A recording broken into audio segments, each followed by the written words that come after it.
Welcome to the Hodolistics channel, where we make crypto fun. Not confusing.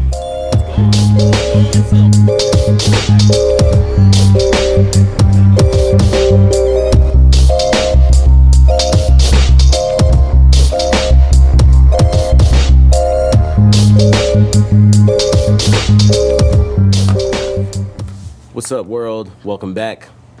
It's me, Art, and Litton. And today we're going to talk to you about some CBDCs. Some CBGBs? The heebie-jeebies. I'm sure they give me the heebie-jeebies. For real. Yeah. So the world of CBDCs, we're going to go over basically what it is, right? Mm-hmm. And what else? If we consider it good or bad. Why they exist important. why they exist in the first place, how it would show up in everyday life, and if you like them, that's fine, but if you don't like them, we want to talk about how to avoid them. Yeah, we're going to talk about how it will affect you, because this will affect everybody on Earth. So where to start? So, of course, we have to define what a CBDC is, because right now it just sounds like a weird scat that somebody did to a jazz song. Right. It's just like one of the military acronyms. Yeah, I heard a lot of those. All day. And a CBDC is a central bank digital currency. So similar to cryptocurrency, there are digital forms of currency. However, they are all centralized and controlled by the same people that control our current Federal Reserve and our current financial money system. And the CBDCs are meant to replace and allow you access to a digital form of currency. However, again, it's completely controlled. The difference between that and crypto's decentralized in many cases. Many projects are completely decentralized, where they're just open to us and we are in control of what happens based on the transactions we make and the money we want to send or receive. So that's my basic explanation of what CBDCs are, on the surface. Yeah, and I think that centralized and decentralized are really important things to look at, because Yeah. not just in the grab bag of cryptos you can invest in are there different levels and degrees of decentralization or centralization, but everything you can describe it as having a degree of decentralization or centralization. It's like on a spectrum.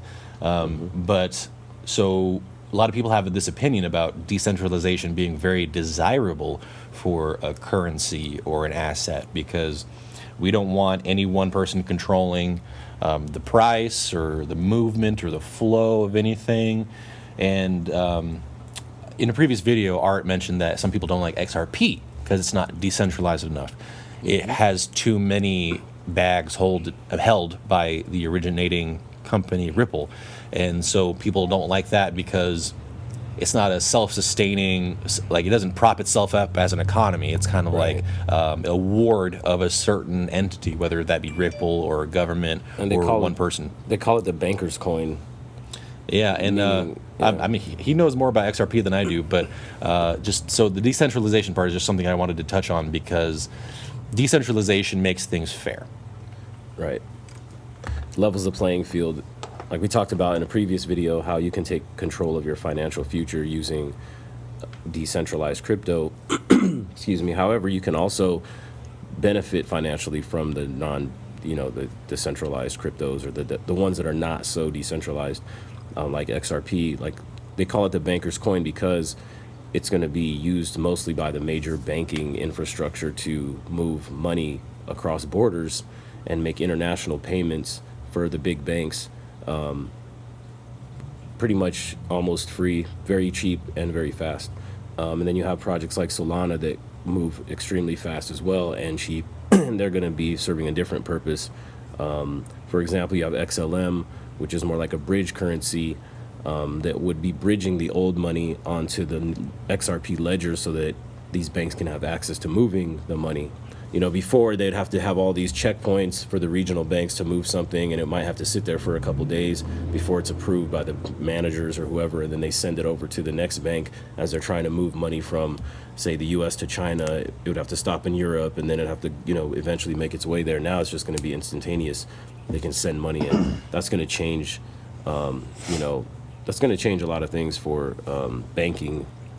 But yeah, that when introducing the CBDCs, a lot of times they're going to use a lot of these currencies like XRP to facilitate the use of the CBDCs that the governments have created to represent fiat currency. And so, like, we're mentioning all of these cryptos, and then we're still talking about the governments want CBDCs. When all of these cryptos exist already, we have to ask ourselves, why do governments even want a CBDC anyway when there's all these great options out there? So we just wanted to prime you in understanding the concepts that will describe our opinions on this going forward. So why would a government want a CBDC? We just talked about decentralization.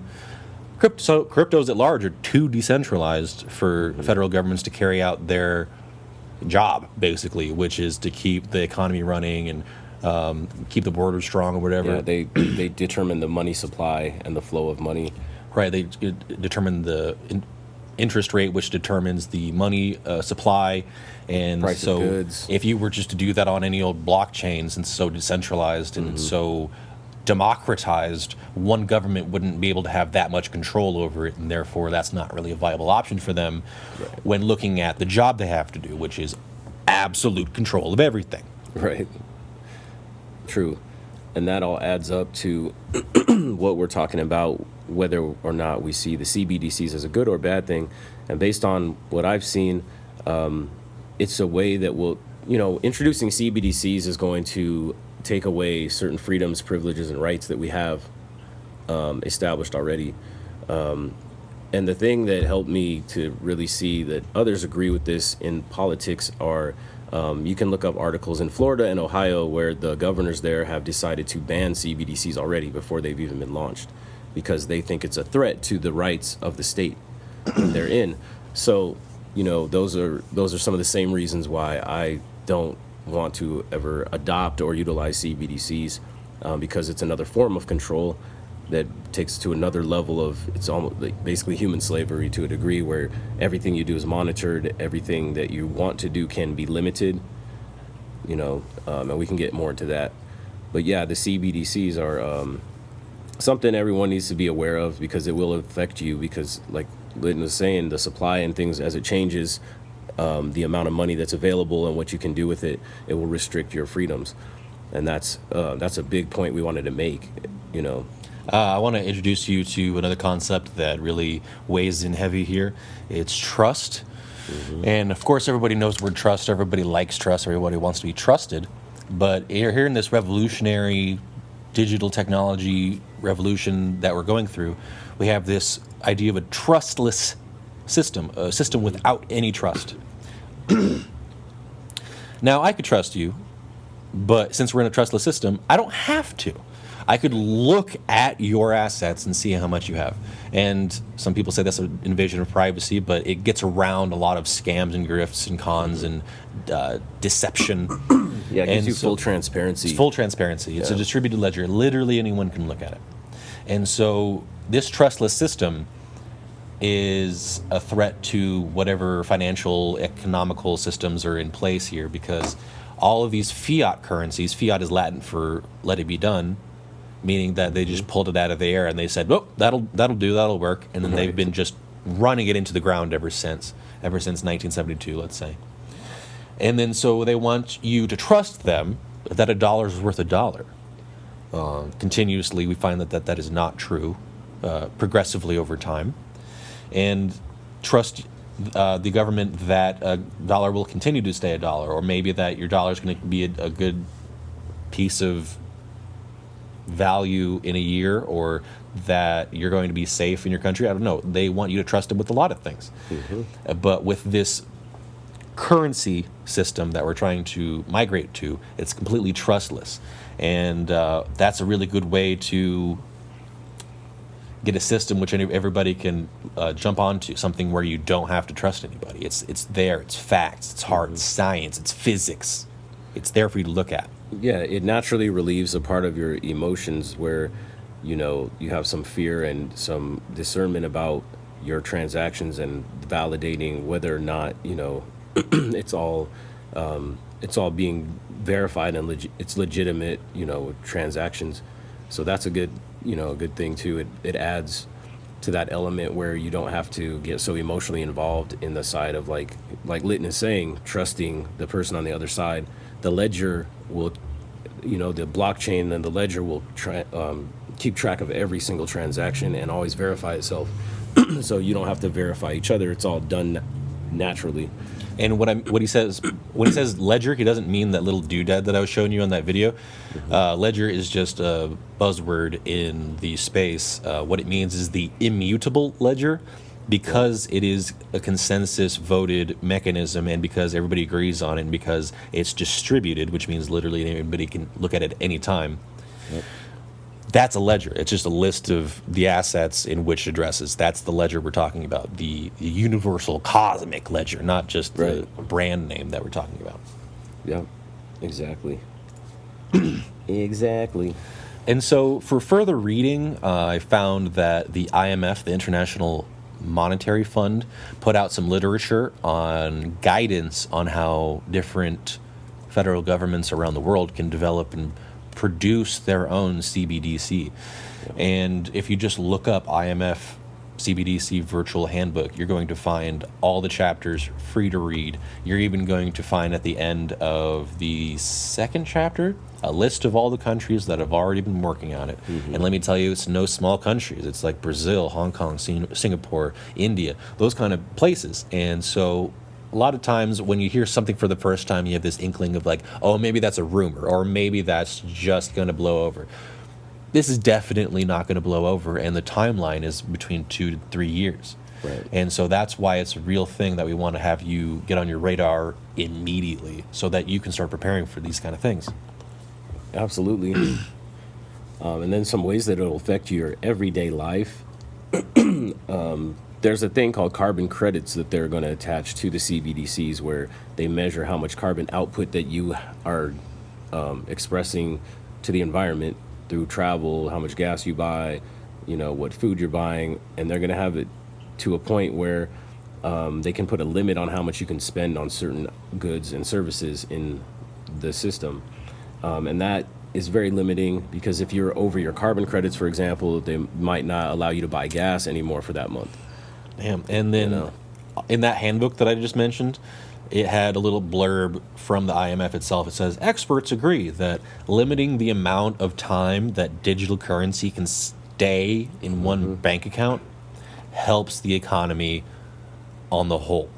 And so on the individual scale, if you got paid in January, you might have until March to actually spend that money until it poofs into thin air. Yeah. And so that is a ingracious transgression against all of our own agencies individually and respectively. And so that's what life might look like underneath the rule of a CBDC. Right. So you couldn't even really build up a savings. And then in a lot of cases, from what I've seen, they're not going to allow you to take your CBDCs and purchase cryptocurrency with them. Damn. Well, I know that puts our work squarely in front of us then, doesn't it? Right, because now is the time, like Litton said, there's no better time than now to always get into buying crypto and starting to accumulate, because there's some research out there that will tell you, they're with this great reset of the money system, that it's going to make the gap between the rich and poor extremely larger than it was before, and there will be no middle class. And what I kind of see that as being is, if you have crypto, you're going to be on closer to the side of the people who have and are rich, and if you don't, you're going to be on CBDCs, which is, to me, basically getting government assistance and trying to have you dependent on the government for your everything financial, instead of having the freedom to create what financial situation you want. I guess the way I see the situation going, it seems like people that got into crypto, they found out a way to transact and then hold value without manipulation and without inflating corruption. Inflation is corruption. Without inflating your wealth away, and without being able to freeze your assets or stop certain transactions or have hours of business. It seemed like once federal governments realized that there was a demographic of people that could do this, and that demographic is getting bigger, then they don't have the traditional control they have anymore, because usually they could just take your money away from you. That's just a forfeiture. civil asset forfeiture. But since they can't do that anymore, they need more control of the people that they can get control over, because damn, it's a spiritual war out there, like I said. Yeah, and this is not the first time it's happened. When it comes to getting off the gold standard where all of the US dollars were backed by gold at a certain point, then it was silver, and then it eventually became nothing to where we're just printing money, paper. And that's the first time that we've had a situation where we could inflate the money without having something to back it, which created the financial situations we're in now with this extreme debt that the United States is in and that we're dealing with and seeing the results of in the economy with all these high prices for gas and food and everything we need. The real estate market is not doing very well. So this is like, they've been using a term, the flight to safety, a lot, as far as people who are investors flying their money into crypto as a store of value, and like a safer haven to, some people are in war-torn countries right now where they're just missiles and rockets are at this moment just being launched and deployed. And if you need to get out of that country and you have crypto, it's going to be easier than trying to carry paper money out or gold bars or silver coins. Oh, and I hell have yeah. silver coins. I don't have gold, but I mean, I'm still a brokey technically. So, but that's why we're here on this journey together. So you can see that I'm not some superstar YouTuber or anything. I'm just a regular guy who's out here, as an entrepreneur investing in what is one of the best investments that we can make going forward to keep our freedoms and the lifestyles that we all love. Yeah, dude. And just to level with you, whenever I see a crypto YouTuber, I go like, why is this guy saying the things that he's saying? Right. Obviously, some people are just saying it for clout. Some people are just saying it to hear themselves talk. And I had to ask myself that question. Why the hell am I doing this? Mm-hmm. Right. Some people might see as like, there's no such thing as a free lunch. Why would anybody ever try to help anybody else ever? They're like Ayn Rand or like Hobbes or something like that. Right. The reason is because this will work better if we're all working together. Right. You can look at Raoul Paul's videos. There's this thing called the network effect. A value of a network is equal to the number of people in that network squared. And so if Art and I get one other person, we go from 4 to 9. Right. And then you see how it continues from there. Exponential. It's exponential. And so it wouldn't be fun if after the financial apocalypse happened, it was just Art and me, just like trading Pokemon cards. We want friends to survive and thrive with us and actually have a life outside of their work schedule. Right.